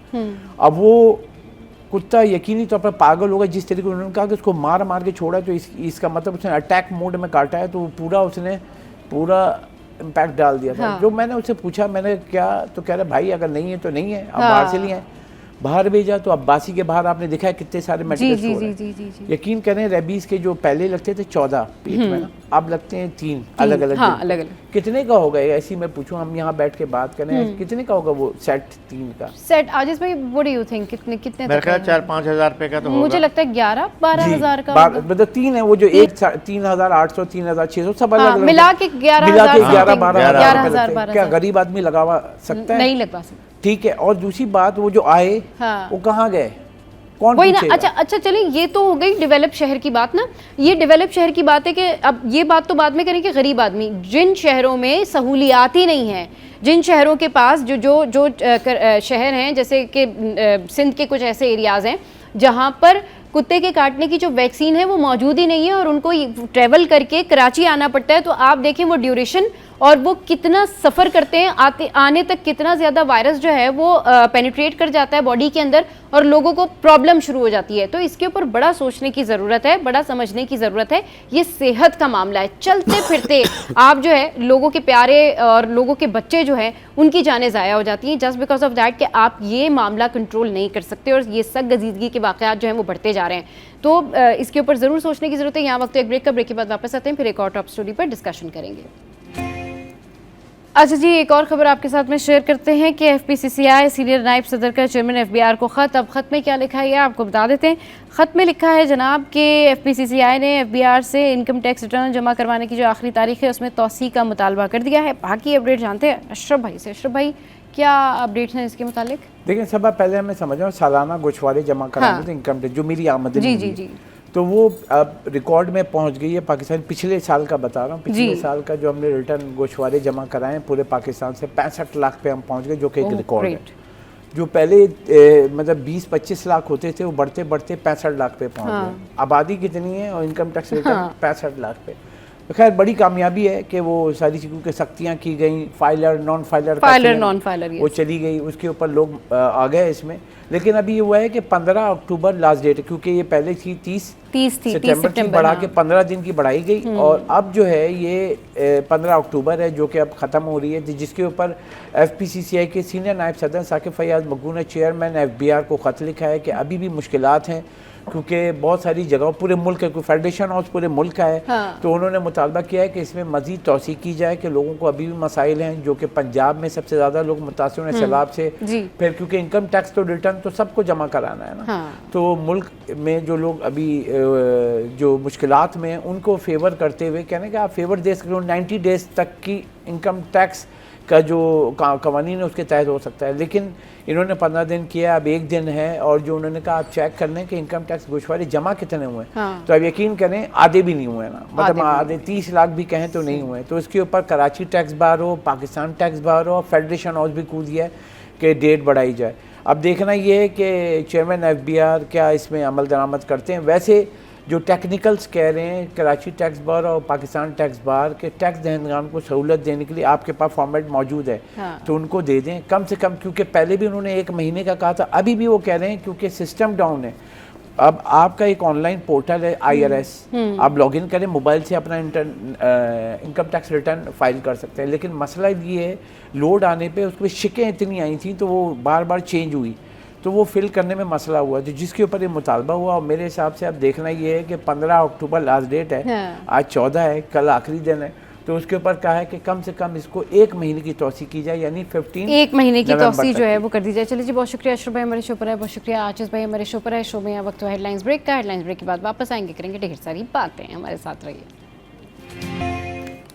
Welcome back. अब बात कर लेते हैं कि भाई अपने आप को कैसे बेहतर किया जाए। अच्छा, जो ये बेहतरी होती है ना, ये ब्यूटी केयर होती है, स्किन केयर होती है, इसमें एक चीज़ नहीं होती, इसमें आपके फेशियल्स भी होते हैं, इसमें आपकी हेयर केयर भी होती है, इसमें आपका मैनिक्योर पेडिक्योर भी होता है। ओवरऑल इंसान को ना अपनी केयर करनी चाहिए। अब बहुत सारे लोग होते हैं जो कि एक्सेसिव हेयर्स की वजह से बहुत ज़्यादा परेशान होते हैं, उनको चेहरे पर बहुत ज़्यादा जो है ना वो फील हो रहा होता है कि बहुत ज़्यादा हेयरी हो रहे हैं। तो अगर आपके चेहरे के ऊपर बहुत ज़्यादा एक्सेसिव हेयर है तो आपने उसका कैसे इलाज करना है, तो आपने क्या करना है, आपने करना ये है कि ये एक आसान सा टोटका आपने आजमाना है।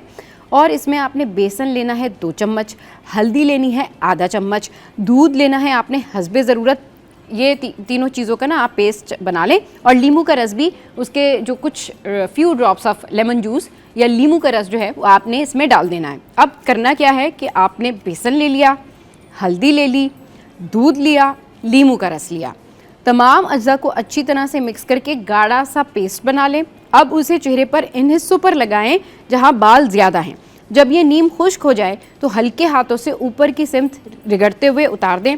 उसके बाद चेहरा नीम गर्म पानी से धोकर किसी अच्छे मॉइस्चराइज़र के साथ में मसाज करें। अच्छा, अब इसके फ़ायदे क्या होंगे कि जो आपका एक्सेसिव हेयर है वो कम हो जाएगा, यानी इजाफी बाल बतदरीज कम हो जाएंगे, जल्द साफ़ और निखरी रहेगी। तो भाई ये हैं जनाब बहुत सारे फ़ायदे। अब फ़ायदों की बात हो ही रही है तो विंटर है, विंटर सीज़न में जो है ना वो आपके जहन में क्या आता है खानों से? मेरे जहन में तो भाई बारबेक्यू, फ़िश, सी फूड, ये सारी चीज़ें आती हैं। लेकिन फ़िश ऑयल ये भी बहुत ज़्यादा बेनिफिशियल है। अच्छा जी, मछली का जो कहना चाहिए ना तेल, उसके क्या क्या फ़ायदे हैं ये ज़रा सुने। आपके मछली के तेल के कितने फ़ायदे हैं, मैंने जब सुने तो मैं हैरान रह गई। तो भाई आपके साथ भी मैं शेयर करती हूँ। दिमागी खुलियात की साख्त को मजबूत बनाता है। अच्छा जी, अब बाकायदा इस्तेमाल से, मछली के तेल के बाकायदा इस्तेमाल से क्या होता है, जो लोग ये यूज़ करते हैं, डिप्रेशन, एंजाइटी और जहनी दबाव को ये कम कर देता है, स्ट्रेस लेवल को कम करता है। ओमेगा 3 सप्लीमेंट्स जो इसके अंदर मौजूद होते हैं वो आपकी याददाश्त की कमज़ोरी को सुस्त करने में मदद देते हैं, यानी मेमोरी के तेज़ होने के लिए भी बड़ा अच्छा है। मछली का तेल ब्लड प्रेशर और कोलेस्ट्रॉल को भी बैलेंस रखता है। ये ट्राइग्लिसराइड की मिकदार 20 से 30% जो है वो कम करने में मदद देता है। अच्छा, दिल की जो शरियानें हैं, जो वेन्स होती हैं, उनकी सूजन कम करके हार्ट अटैक के ख़तरे से आपको बचाता है। और हार्ट अटैक का जो ख़तरा है वो रिस्क जो है, रिस्क फैक्टर को कम करता है। अच्छा, इसके अलावा क्या करता है, सर्दियों में ये जिस्म में सोजिश के ख़िलाफ़ कुदरती ढाल का काम करता है। ओमेगा 3 मुदाफ़ती खुलियात को फ़ाल और मजबूत बनाता है। फ्लू या नज़ले के मौसम में जिस्म को इन्फेक्शन से बचाने में मदद करता है। सर्दियों में सूरज की कमी से पैदा होने वाली विटामिन डी की कमी को दूर करता है।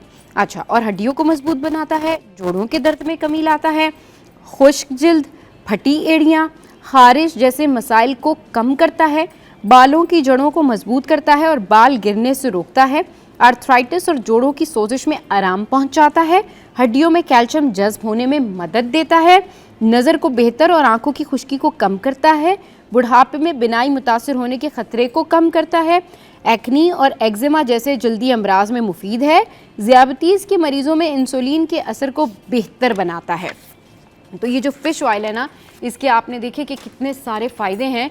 और मैं सीरियसली, मुझे अभी लग रहा है कि वापसी जाते हुए ना मैंने ये ऑयल लेना है और यूज़ करना है। तो आप लोग भी ये ऑयल यूज़ करें, क्योंकि देखिए इसके अंदर कितने सारे बेनिफिट्स हैं। और सबसे बड़ी बात ये कि आपकी स्किन के लिए बहुत बेहतर है। ड्राइनेस, फटी एड़ियाँ, और सर्दियों में सबसे ज़्यादा स्किन के इश्यूज़ होते हैं, तो वो आपको बहुत बेहतर हो जाएगा। फिर आपकी बिनाई के लिए बहुत ज़बरदस्त है।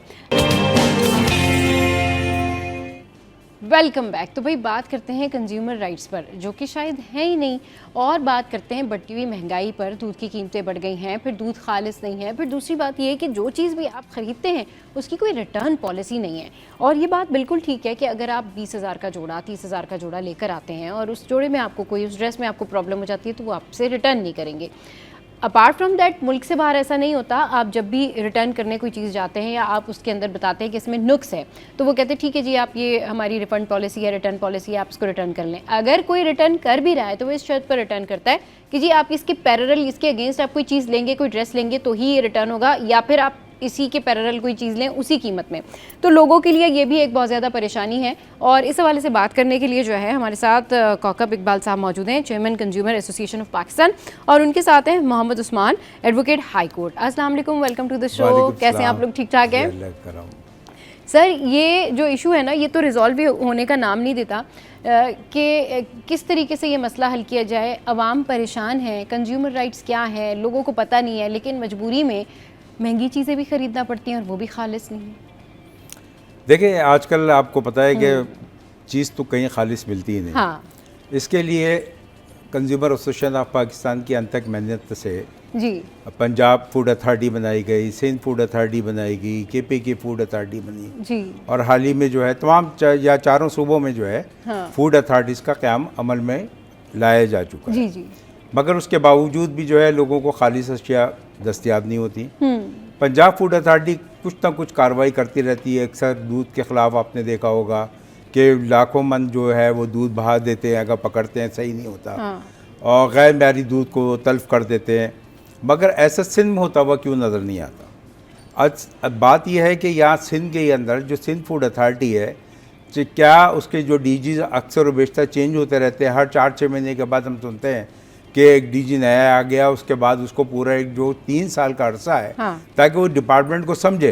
और वो जो अफसर तानियात किया जाता है, असल बात ये है कि वो फूड से कितना आगा है, क्योंकि टेक्निकल पोस्ट है कि वो उसको मालूम होना चाहिए कि फूड में क्या चीज़ें होती हैं, क्या गैर म्यारी होती है, क्या वो फूड से मुताल्लिका कुछ सब्जेक्ट को पढ़ के आया है या नहीं आया। एडमिनिस्ट्रेटिव जॉब पे ऊपर उसको जो है वो बिठा दिया जाता है, वो डीजी फूड बना दिए जाते हैं। और डीजी फूड अथॉरिटी के अंदर जो डायरेक्टर या जो ज़िले के मालिकान हैं, वो अपना किरदार कितना अदा कर रहे हैं वो भी एक सवालिया निशान है।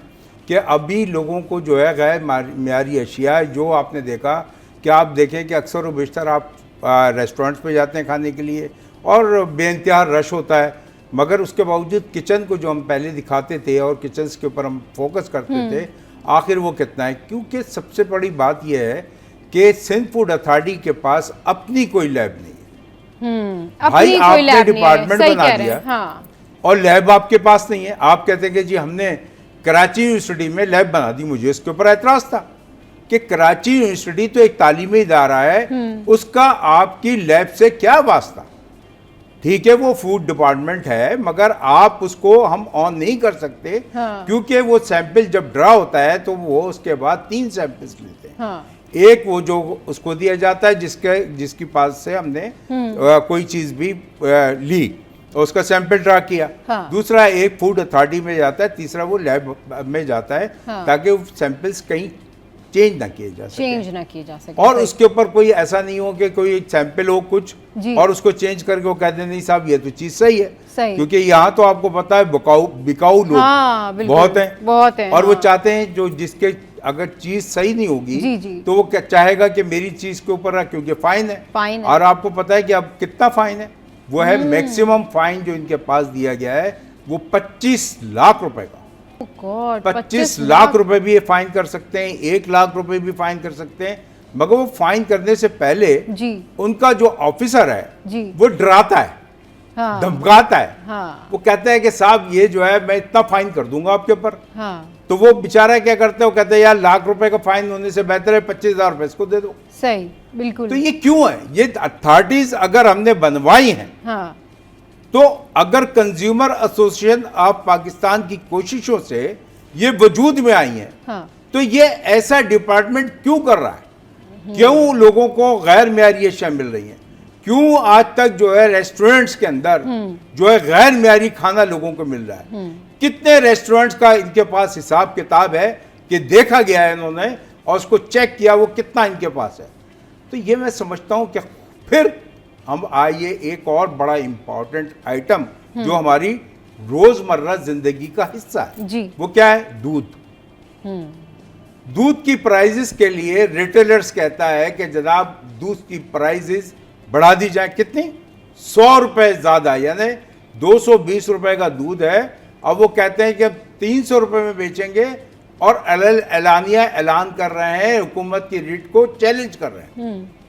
रिटेलर्स ये कहता है, जो होलसेलर है वो ये कहता है, जो दूध के तमाम व्यापारी हैं वो ये कहते हैं कि साहब हमारा इसमें गुजारा नहीं होता ये इन रेटों में। ये क्या वजह है? ये कहते हैं कि इन रेट्स में हमारा गुजारा नहीं होता, पीछे से हमें महंगे मिल रहे हैं तो अवाम को भी हम महंगा बेचेंगे। अगर आप इनसे बहस भी कर लें कोई फ़ायदा नहीं होता। तो अवाम के पास अवाम के अपने क्या राइट्स हैं कि वो कभी तो कहीं तो किसी की तो कंप्लेन करते हैं कि भाई इतनी महंगाई की हुई है।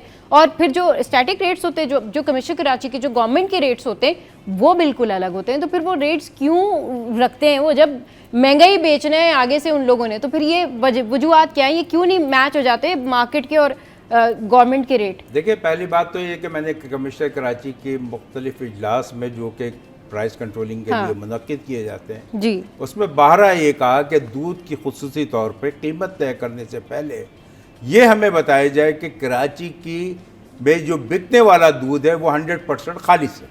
सही सही। फिर उसके बाद आप उसकी कीमत मुकर्रर करें। कीमत मुकर्रर करें। आप ग्राउंड रियलिटी को भी देखें, हमें कोई वो नहीं है। मगर जब हम बैठते हैं उनके साथ, मिल्क डीलर्स एसोसिएशन के साथ, डेयरी फार्मर्स के साथ, जी। तो वो उसमें आप अखराजात का तकमीमा कैसे लगाते हैं? अपने स्कूल की बच्चों की फीसें भी उसमें लगा देते हैं, नौकर की तनख्वाह भी उसमें लगा देते हैं, उसमें तमाम जो है वो चारा जो कि सस्ते में खरीदाता है उसके वो महंगे में दिखाते हैं। भैंस की कीमत अगर होती है सपोज 2 लाख रुपए तो वो 3 लाख रुपए की भैंस दिखाते हैं। तो ये जो गैर है। और फिर ये बताइए कि बाड़े जहाँ पे बनाए गए भैंसों के बाड़े, तो क्या वो जायज जमीनों पर हैं? क्या गवर्नमेंट ने उनको जमीनें अलाट की हुई है? क्या जो भैंस कॉलोनी बनाई गई है वो क्या उनको अलाट शुदा है या उन्होंने कब्जे से बनाई गई है या वो उसका किराया देते हैं, वो रेंट देते हैं? बात बहुत सवालिया निशान है और सारिफ के ऊपर अपना बोझ डालना। दूसरी बात जो एक बड़ी इंपॉर्टेंट है जी, कराची में कितने किलो जो है वो कितने लीटर दूध भी रोजाना सेल होता है? 70 लाख लीटर। कितना? Huge 70 lakh litre. अब जो मैं बात बताने जा रहा हूं उसको बड़े ज़हन नशीन कीजिए। वो क्या है कि 70 लाख लीटर जब दूध बिकता है तो अगर 1 रुपया बढ़ता है तो 70 लाख रुपए बढ़ जाते हैं। इमेजिन जी। फिर वो 300 दिन वो दूध बिकता है। तो यहाँ पे 1 रुपया नहीं बढ़ाया जाता। मैं बताना चाहता हूँ कि यहाँ बात हो रही है 100 रुपए फी लीटर दूध बढ़ाने की। तो आप ये समझे कि 70 लाख लीटर अगर वो 100 रुपए के रेट कर रहे हैं तो कितने अरब बनते हैं महीने के? और वो उस अरब में क्या इनके जो जेबों में जाएगा? ये कौन है जो कि इसको प्राइस कंट्रोल करने के लिए इस तरह के इक़दाम और इनसे यही जो बयानात हैं इनको हुकूमती रेट क्यों नहीं चैलेंज कर रहे हैं? इनके खिलाफ कानूनी कार्रवाई क्यों नहीं की जाती? मैं कमिश्नर कराची से दरख्वास्त करता हूँ, बहुत अच्छे कमिश्नर है, बहुत अच्छी बात को समझते हैं नकवी साहब, मगर इनके ऊपर जो ये दूध माफिया है, मैं माफिया कहता हूँ इसको, ये जो मिल्क माफिया है, ये रिटेलर्स हैं, ये होलसेलर्स हैं, और ये जो जगह रोजाना आके टीवी पे ये बयानात दे रहे होते हैं कि हम कीमत बढ़ा देंगे। भाई अगर आपको कारोबार में मुनाफा नहीं हो रहा तो आपकी इतनी चमकती दमकती दुकानें कैसे हैं? सही, आप बिल्कुल। हर गली के नुक्कड़ पे ये तो बात दुकानें बिल्कुल आपने बनाए हुए ठीक की है कि इतने बड़े बड़े आउटलेट्स हैं इनके, इतनी बड़ी बड़ी इनकी शॉप्स हैं। अगर आप सिर्फ दूध की दुकानें देख लेना और अगर बड़ी शॉप्स आप देखें तो आप हैरान हो जाएंगे कि उन्होंने इस तरह से मेंटेन की होती है, इतना उनके अंदर खर्चा किया होता है। तो इंसान यही सोचता है कि जब ये कमा ही नहीं रहा है बकौल इनके, तो ये इतनी बड़ी बड़ी शॉप्स इन्होंने कैसे खोली हुई है, इतना बड़ा बड़ा बिजनेस जो है इनका कैसा है। चलिए जी, अगर आपने अपना ड्रेस वापस करना है शॉपकीपर को या किसी बड़े आउटलेट पे और वो कहता है कि रिटर्न पॉलिसी नहीं है, तो उसके लिए क्या करना चाहिए, इस पे करेंगे बात छोटे से ब्रेक के बाद। हमारे साथ रहिए। Welcome back. तो भाई मैं अभी ब्रेक के लिंक में जिस तरीके से इंकशाफात या इन्फॉर्मेशन सुन रही थी तो मैं हैरान रह गई कि हमारे कंज्यूमर्स के इतने राइट्स होते और हमें पता ही नहीं होता। अच्छा, हमारे साथ जो है वो मोहम्मद उस्मान साहब भी मौजूद हैं जो कि एडवोकेट हैं हाई कोर्ट के। उस्मान भाई ज़रा थोड़ा सा बताएं कि अगर किसी को कोई प्रॉब्लम है, किसी का कोई ड्रेस वापस नहीं कर रहा है या किसी की कोई चीज़ ऐसी है जो उसने रिटर्न करनी है और वो शॉपकीपर कहता है रिटर्न पॉलिसी नहीं है, तो उसके क्या राइट्स हैं, वो क्या कुछ कर सकता है? अच्छा, सबसे पहले शॉपकीपर ये नहीं कह सकता कि रिटर्न पॉलिसी नहीं है, उसको कंज्यूमर प्रोटेक्शन कुछ एक्ट है शॉप्स के ऊपर 2014 लिखा होता है कि नो रिटर्न पॉलिसी, उन्होंने लिखा होता है। डिस्प्ले करना होता है। सही, ठीक है, एक्सचेंज तो करके देंगे। अगर उसमें कोई डिफेक्टेड गुड्स दे दिए, डिफेक्टेड प्रोडक्ट दे दी, तो उन्हें वो हमें एक्सचेंज करके तो फिर देना ही है ना। एक्सचेंज पॉलिसी होती है यूजुअली। ठीक है, अगर वो कोई डिफेक्टेड है तो वो रिटर्न भी करेंगे। अच्छा, मसलन वो कटा हुआ है, आपने ले लिया, आपने उस टाइम लेकिन वो नहीं कहते हैं देखा। अच्छा ठीक है इसके बदले आप फिर कुछ ले लें। नहीं तो इसके बदले क्यों ले लें जब एक चीज लेना हमने ही है, ये वाली पैसे दी, आपको हमें वापस। यही ये तो मैंने सब जगह ही देखा है कि वो पैसे रिटर्न नहीं करते अगर आपको। इसमें तरीकेकार ये है कि कंज्यूमर प्रोटेक्शन एक्ट 2014 से इम्प्लीमेंट है, हर डिस्ट्रिक्ट में एक कंज्यूमर कोर्ट है। सही, ठीक है, अब वो 20,000 रुपए के लिए आप वकील तो इंगेज करने से रहे, 10,000 रुपए के लिए, 15,000 रुपए के लिए, उसके लिए कंज्यूमर प्रोटेक्शन एक्ट के तहत मैंडेटरी है कि आप उनको नोटिस भेजें, आप खुद से भेज सकते हैं। अच्छा, ये मैंडेटरी है। सही, अदरवाइज अगर कोई लार्ज क्लेम होता है, आप वकील इंगेज करते हैं, वकील के पास जाते हैं। तो हमारे यहाँ जो ये रुझान नहीं है जाने का, वो ये है कि भाई 20,000 रुपए के लिए अगर हम लिटिगेशन में जाएंगे तो बहुत ज़्यादा कॉस्टली पड़ेगा। इसके लिए अवेयरनेस के लिए डिस्ट्रिक्ट कोर्ट्स में, कंज्यूमर प्रोटेक्शन कोर्ट के लिए लिख के भी लगाया हुआ है कि अगर आपको कोई परेशानी है आप डायरेक्टली कोर्ट में आ सकते हैं। लेकिन कोर्ट में आने से पहले आपने उस इदारे को, उस शॉप को एक वर्बल इंटीमेशन देनी है रिटर्न में कि भाई ये आपकी प्रोडक्ट थी, इससे मुझे ये इश्यूज़ हैं और इसको जो भी आप क्लेम करना चाह रही हैं वो आप उनसे क्लेम करेंगे।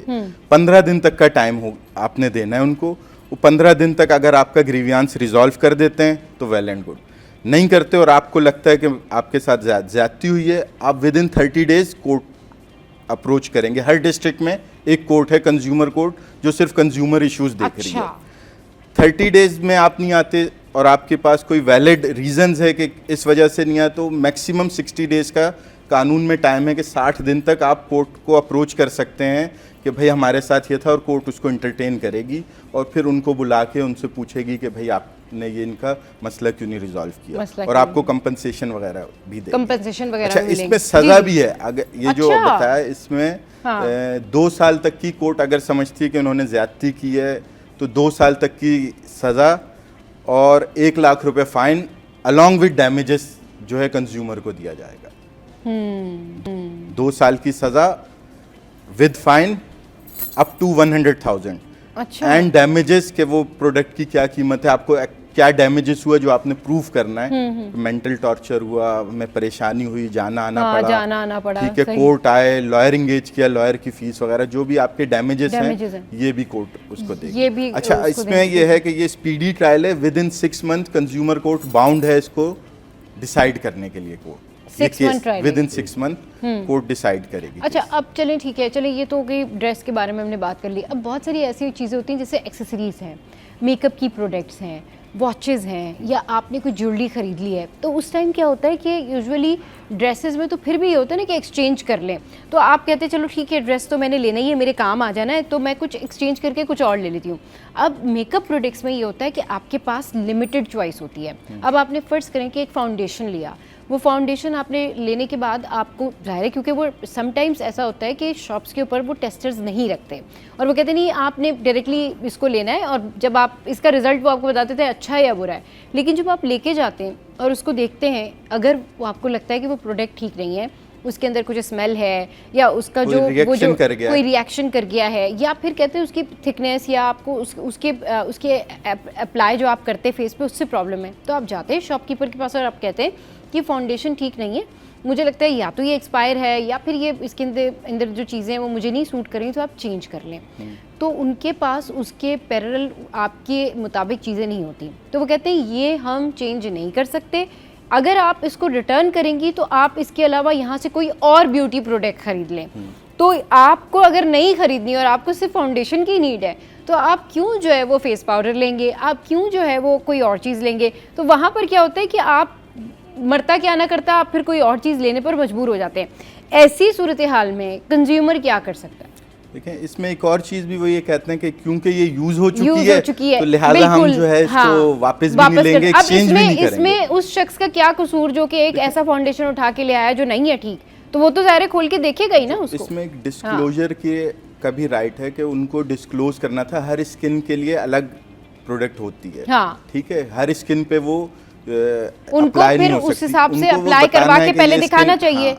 हाँ, लेकिन वो नहीं रखते इस तरह के। हाँ। तो फिर वही सेम प्रोसेस के हम उसके सिमिलरली ब्यूटी पार्लर्स वगैरह के ऊपर अगर उनके किसी एक्ट के सर्विसेज एंड प्रोडक्ट्स ये दोनों पे अप्लाई होगा कि इस पे अगर कोई रिएक्शन आ जाता है हमें या कोई प्रॉब्लम आ जाती है, अगर वो कोई फेशियल की सर्विस दे रही हैं, उनकी कोई प्रोडक्ट खराब है, उसकी स्किन डैमेज हो गई, बाल डैमेज हो गए, ये केसेस चल रहे हैं। कुछ वकीलों ने केसेस किए, बाल डैमेज हो गए, जल गए, डाई कराया, वो गलत रिएक्शन आ गया, तो और उनको अच्छा खासा वो कंपनसेशन नहीं, वो उसकी लुक खराब हो गई ना, वो काफी टाइम तक आप मीडिया में कोई प्रोग्राम नहीं कर सकती अगर कोई इस तरह का हो गया। किसी का प्रोफेशनल करियर है, उसको रोजाना जो है वो स्क्रीन फेस करनी है, तो वो क्या करेंगे? फिर उनको अच्छा खासा वो डैमेजेस वो क्लेम कर सकते हैं कि भाई अगर हम इस वजह से स्क्रीन पे नहीं आ रहे तो पर डे हमें ये डैमेजेस दिया जाए, और वो मिला है और मिलता है ना। प्रोसेस सेम होगा कि उन्हें कंज्यूमर कोर्ट जाना पड़ेगा।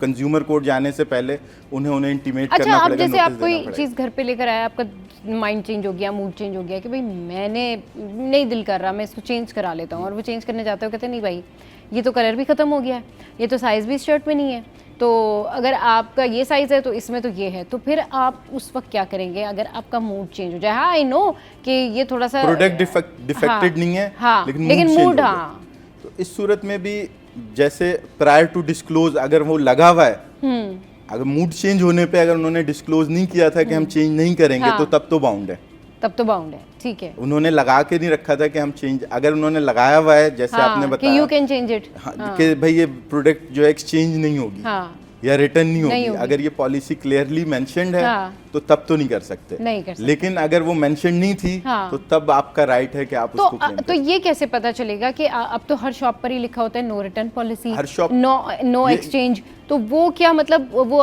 उनके अपने खुद के रूल्स होते हैं या वो कोई रजिस्टर्ड होते हैं, ये रूल्स के कोई ताबे होते हैं कि नहीं भाई ये लोग ये लगा सकते हैं, ये लोग ये कर सकते हैं? ये कंज्यूमर प्रोटेक्शन एक्ट में ये चीज़ बता दी गई है वाज़े तौर पे कि जो भी सेलर है वो स्पेसिफिकली बताएगा कि क्या पॉलिसी है ना, तो ये इसलिए इन्होंने लगा के रखे हैं। अच्छा, तो ये अब आपने भी देखना है कि नो रिटर्न पॉलिसी तो देख के लें। हाँ, सही, आपकी भी कुछ ड्यूटी बनती है ना कि आप देख के लें, अगर वो एक्सचेंज नहीं कर रहे हैं कंज्यूमर्स की भी तो ये इस लॉ में उन्होंने बाउंड किया है सेलर को कि भाई आप इसको स्पेसिफिकली लगा के रखें, अगर नहीं लगा के रखा तो वो उनके अगर आपकी रिटर्न, अगर आप कोई चीज़ रिटर्न करवाना चाहते हैं तो आप रिटर्न करवा सकते हैं, अगर शॉपकीपर आपकी चीज़ें रिटर्न नहीं करता है तो फिर आप कंज्यूमर कोर्ट्स में जा सकते हैं। ऐसे ही अगर डिफेक्टेड है तो तब तो वो बाउंड है, तब तो वो बाउंड है, ठीक है, चाहे वो लिखे या ना लिखे। हाँ। और अगर मूड चेंज हो गया तो वो बाउंड नहीं है, तो वो बाउंड नहीं है। अच्छा जी, काकब साहब हमारे साथ मौजूद हैं जी, मैं बताता चलूं, आप दुबई चली जाए होने पे भी हो जाता है, ठीक है। अच्छा, वहाँ पे तो मूड चेंज होने पे भी आप कर सकते हैं। अच्छा,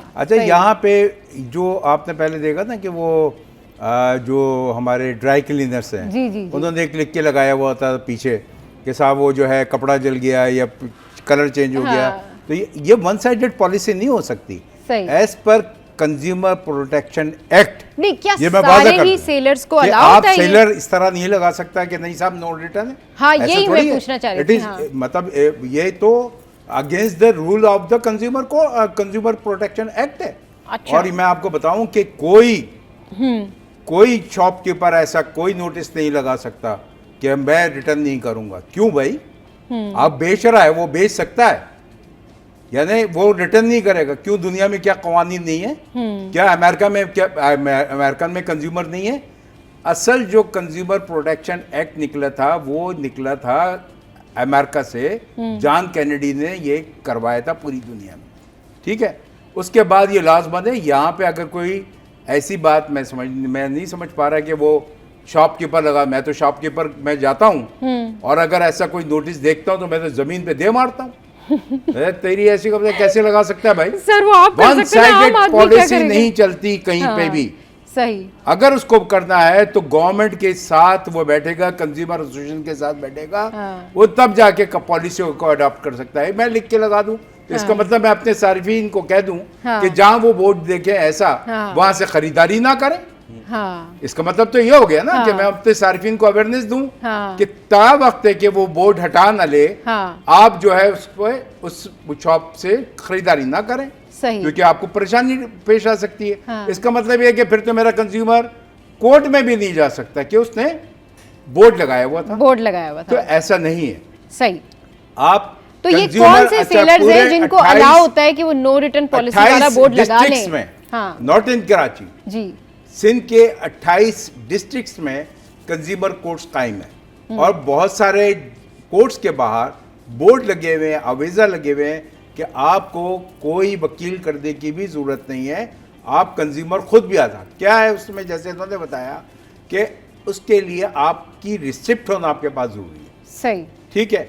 अगर आपको नियर टू एक्सपायरी कोई चीज बेच रहा है जी, उसके खिलाफ भी आप कार्रवाई करवा सकते हैं। आप उसके पास जो ये मैं चाहता हूं कि देखिए अभी हमारे जो कमिश्नर कराची हैं, या बल्कि मैं चीफ सेक्रेटरी साहब से भी अपील कर सकता हूं, वजीर आला जनाब मुराद अली शाह साहब से भी कहता हूं कि आप ये जो रोजाना की जो प्राइस लिस्टें निकलती हैं वो तो है जरूरी, क्योंकि रोजमर्रा की अशिया हैं, मगर उसके साथ साथ तमाम जितने भी बड़े बड़े माल खुल गए, बड़े बड़े उनकी एडमिनिस्ट्रेशन को आप अपने पास बुलाएं, कमिश्नर ऑफिस में उनको कॉल करें, उनको बताएं कि ये आप गलत कर रहे हैं, आप वहाँ पे बोर्ड हटा दें। कंज्यूमर राइट्स के हवाले से अवेयरनेस बिल्कुल होनी चाहिए। चले जी, ये जो शॉर्ट एक्सपायरी है या फिर वैल्यू एडिड सर्विस है, टैक्स है, फिर जीएसटी, इस हवाले से करेंगे बात छोटी सी ब्रेक के बाद। हमारे साथ रहिए। Welcome back. कंज्यूमर राइट्स के हवाले से बात हो रही है। अच्छा, जो टैक्सेस लग गए हैं जिसमें वैट है, जीएसटी है, पीओएस है या फिर विद होल्डिंग टैक्स, ये इतने टैक्सेस होते हैं जो कि लोगों को पता ही नहीं होते कि वो जब कोई चीज़ ले रहे होते हैं तो साथ साथ ये टैक्सेस भी जो है वो उन्हीं के पैसों से जा रहे होते हैं। ज़रा ये बताएं इसमें कि ये कितने जायज़ हैं और कितने ये जस्टिफाइड हैं? देखिए, टैक्स तो पूरी दुनिया में टैक्सेस के ऊपर ही हुकूमतें चलती हैं और पीओएस इसलिए हमने करवाया था। हमने जो यहाँ पे आफ्ताब इमाम साहब थे चीफ कमिश्नर, उनके साथ बैठ के हमारी एक मीटिंग हुई और उसके बाद हमने एक MOU साइन किया। वो इसलिए किया था कि जो 90 दिन में जो हमसे टैक्स तो ले लेते थे दुकानदार, मगर वो जमा नहीं कराते थे। अच्छा। तो हमने कहा कि देयर एंड देयर जमा होना चाहिए गवर्नमेंट के पास फौरी तौर पे, क्योंकि सारिफ ने तो पे कर दिया। इसके लिए पीओएस सिस्टम को राइज किया गया और उसमें जो है कंज्यूमर्स को आगाही देने के लिए उनके लिए इनामात भी मुकर्रर किए गए। 10 लाख रुपए तक का भी इनाम था। अच्छा कौकब साहब, क्या होता है कि लोगों को ना इतने सारे ये जो टैक्सेस हैं ना, जैसे वैट है, जीएसटी है या फिर ये विद होल्डिंग टैक्स, ये ना समझ नहीं आता कि ये किस वजह से। थोड़ा सा आज ना एलिब्रेट कर दे कि वैट किस लिए होता है और ये जो जीएसटी है, ये जनरल सेल्स टैक्स, ये क्या होता है? क्योंकि जो आम आवाम है ना वो ये कहती है हम तो इतने टैक्स भी देते हैं, तो उनको ये जानना ज़रूरी है कि ये वो अच्छा करते हैं, मतलब ये राइट है कि आप टैक्स पे टैक्स देना जो है एक जिम्मेदार शहरी की और एक सारिफ की, एक अच्छे सारिफ की पहचान है कि वो टैक्स अदा कर रहा है जी। और किसी भी कीमत पे वो किसी भी प्रोडक्ट को ले रहा है तो उसको अब मुख्तलिफ जो टैक्सेस हैं जी, उसकी जो शरह ज़्यादा बढ़ गई है, उसके लिए ज़रूर सारिफ परेशान होता है कि अच्छा एंड यूज़र ही दे रहा होता है। आप ये देखिए कि कोई वो ये नहीं है कि बड़ी वो जो है आउटलेट वाला उसके ऊपर कोई बर्डन आ रहा है। वो अगर 17% लिख के लगा देते कि अब से 17% से 18% हो गया, 18 से 20% हो गया, तो ये हमने इसको इंक्लूड कर दिया। तो भाई उसको वो टैक्स क्या दे रहा है? वो यही तो कि वो अपना एडवर्टाइजमेंट भी अपने मुनाफे में से नहीं देता। अरबों रुपए के जो एडवर्टाइजमेंट कंपनियों के चलते हैं, वो कंपनियां बताएं कि क्या वो अपने मुनाफे में से देते हैं या वो कोई कॉस्ट जो है वो शामिल करते हैं कंज्यूमर के ऊपर। कंज्यूमर प्राइसेस क्यों अप जा रही हैं? उसकी बेइंतहा वजूहत है। सही। डिपेंड करता है कि हमारे पास डॉलर का कितना ज़ख़ीरा आ गया है, हमारे पास जो है यहाँ पे कितनी मतलब माशी तौर पर हम कितने मुस्तकिम हो रहे हैं, हमारे पर मार्केट रुझान क्या है। डिपेंड करता है कि भाई हमारा सारिफ जो है वो क्या उसकी क़ुव्वत ख़रीद है कि वो इतनी महंगी अशिया ख़रीद सक रहा है। आप 500 रुपए का, मेरी वालदा होती थी उस ज़माने में, मुझे मेरा बचपन ही मुझे याद है कि और दूसरी अशिया की भी कीमतें कम होती थी, 5 से 1000 रुपए का बेहतरीन जोड़ा और एक बड़ी ब्रांड वो 1000 रुपए का, 1000 रुपए का बेहतरीन 1000 रुपए, 1000 रुपए, अच्छा। ठीक है। आज वो 30,000 रुपए तक। हाँ। अरे यार क्या हो रहा है भाई, कौम मतलब ये कि वो कमा कमा के सिवाय ब्रांड, और ब्रांड कुछ नहीं है। हाँ। ये एक टैग लगाए, अगर आपको मतलब एक ब्रांड की बात करता हूँ कि ये जो ब्रांड्स है ना, जो आपने देखा अरबपतियां हो गए, अरबपति, हाँ। अरबपति हो गए, ये छोटी सी दुकानों से अरबपति बन गए। और शायद कोई एक आदमी था जो बड़ा ब्रांड, जो मैं समझता हूँ कि जिसका बैंक भी था, जिसका और भी था, उसने अपने बच्चों को, अपनी बीवी को इस शुगल में लगा दिया, शुगल मेला कर रहे हैं लोगों के साथ। मैं समझता हूँ कि छोटे छोटे जो लोग थे वो ब्रांड के नाम पे हमारी कौम को खिला गए। और आज भी एक साहब, एक बल्कि हमारे कलेक्टर दोस्त हैं, उन्होंने कहा कि यार कौकब साहब, आप सब्जी तरकारी और इसके ऊपर गोश्त के उसके ऊपर कीमतों में बात करते, कभी आपने देखा कि एक जो शर्ट है वो पहनने के लिए मुझे कितने की 15,000 रुपए तक की शर्ट मिल रही है। हाँ। इसी तरह 7,000 रुपए की मिनिमम शर्ट है। तो क्या आप इसके ऊपर, मैंने कहा यार मैं ब्रांड में, आप माफ़ कीजिएगा, आज भी मैं शर्ट पहने हूँ, मैं कपड़ा खुद खरीदता हूँ और मेरा अपना टेलर है, मैं उससे सिलवाता हूँ, वो मुझे जो है 4 से 5,000 रुपये में पड़ जाती है। तो ये लोग ब्रांड की तरफ जो भागे, अच्छा कोई ब्रांड लगता कहाँ है? हाँ। ब्रांड का जो टैग वो आपके पीछे छुप जाता है जी। अब मेरी इस शर्ट के ऊपर कोई ब्रांड नजर आ रहा है? क्वालिटी का फर्क देखिए, क्वालिटी वाले भाई, आप सबसे बेहतर ये है कि आप जब कपड़ा खरीदती हैं, क्यों मेहनत लगती है उसमें, मार्केट जाना है, मार्केट तो वहां पे भी जा रही है, इतना बड़ा माल है, फिर के सुबह गई शाम में, और उधर खाना भी खा रही है, क्योंकि उन्होंने फूड आउटलेट्स भी खोल दिए, बैठ के वाला खर्चा कि घर में तो होती है तो चले आप कड़ी पका के भी खा लेती, मगर वहां पे आप बर्गर भी खाना है, ये भी खाना है, वो भी एक अलग धंधा है। हाँ। चले, मसला ये ठीक है, अच्छा एक अच्छा एनवायरनमेंट मिल रहा है। हाँ। मगर क्या आपकी, अब ये समझता हूँ कि इस महंगाई की तरीन, हम सब महंगाई का रोना रो रहे हैं ना, रोजाना बैठते हैं किसी महफिल में, बैठते हैं महंगाई बहुत हो गई है, महंगाई के लिए क्या किया जाए? अच्छा, महंगी अशिया भी खरीद रहे हैं, महंगा दूध भी खरीद रहे हैं, महंगी सब्जी भी खरीद रहे हैं, और महंगी फ्रूट भी खरीद रहे हैं। सही। महंगाई बहुत होगी, हर आदमी, हर घर में बात है ये। सही। मगर हम उसके ऊपर बहैसियत सारिफ क्या कर रहे हैं? बिल्कुल, ये हमारी जिम्मेदारी भी है कि बहैसियत कंज्यूमर, बहैसियत सारिफ, हमें भी अपनी जो है रिस्पॉन्सिबिलिटी समझने की ज़रूरत है। क्योंकि हम महंगाई के बारे में बात तो करते हैं, हम ये तो कहते हैं बहुत महंगाई हो गई है, लेकिन ख़रीद भी वही महंगी चीज़ें रहे होते हैं। चलिए जी, बहुत शुक्रिया कौकब साहब हमारे शो पर आए, बहुत शुक्रिया उस्मान भाई हमारे शो पर आए। शो का टाइम एंड अप हो गया है, और आज के शो का फीडबैक आप हमारी सोशल साइट पर ज़रूर दीजिएगा। हंसते रहिए, मुस्कुराते रहिए, देखना मत भूलिए। Keep watching city 10।